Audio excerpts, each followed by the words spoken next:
Assalamualaikum warahmatullahi wabarakatuh. Perkenalkan, nama saya Rido Dusaputra dari kelas 10 distrik. Di kesempatan kali ini saya ingin mempresentasikan hakikat bangsa dan negara. Pengertian bangsa. Bangsa terbentuk karena persamaan ras, bahasa, adat istiadat, dan agama yang merupakan faktor pembeda dengan bangsa yang lain. Faktor-faktor pembentukan bangsa.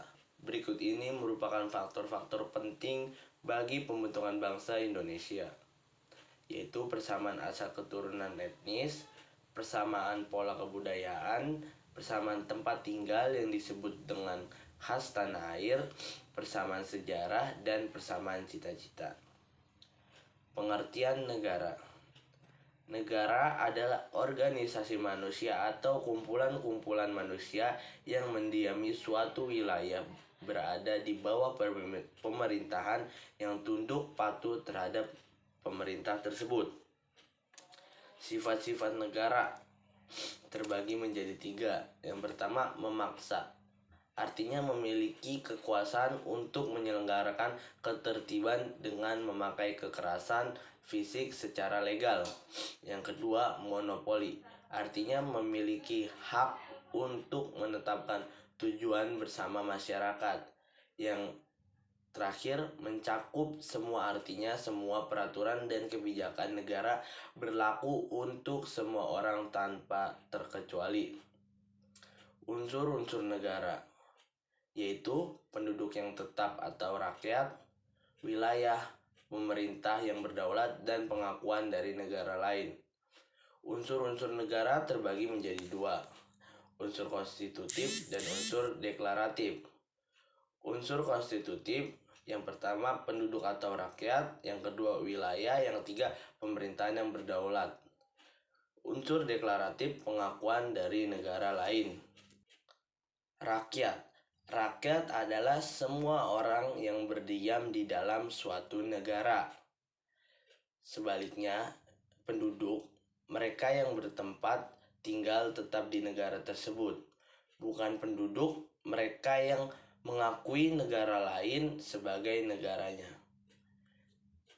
Seorang warga negara Indonesia atau WNI adalah orang yang diakui oleh UU sebagai warga negara Republik Indonesia. Kepada orang ini akan diberikan kartu tanda penduduk berdasarkan kabupaten atau DKI Jakarta, tempat ia terdaftar sebagai penduduk atau warga. Kepada orang ini akan diberikan nomor identitas yang unik atau nomor induk kependudukan.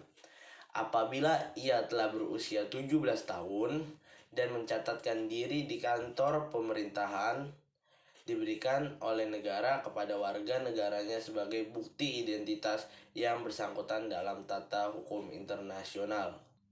Wilayah suatu negara, yaitu wilayah daratan, wilayah lautan atau perairan, dan wilayah udara. Wilayah darat. Batas wilayah darat suatu negara ditentukan atas perjanjian bilateral atau multilateral antara negara-negara yang bersangkutan.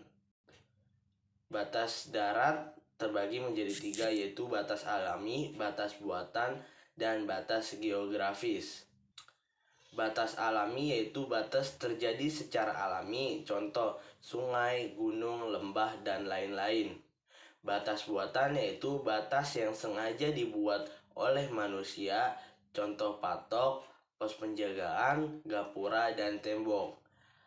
Ada lagi batas geografis, yaitu batas menurut letak suatu negara, contoh Indonesia terletak antara benua Asia dan Australia. Wilayah laut. Wilayah laut suatu negara adalah semua perairan, lautan, danau, dan sungai berada dalam batas-batas negara tersebut. Wilayah udara. Wilayah udara suatu negara ada di atas wilayah darat dan laut negara tersebut. Pengakuan dari negara lain dibedakan. 1. Pengakuan dari negara lain de jure, artinya pengakuan resmi berdasarkan hukum.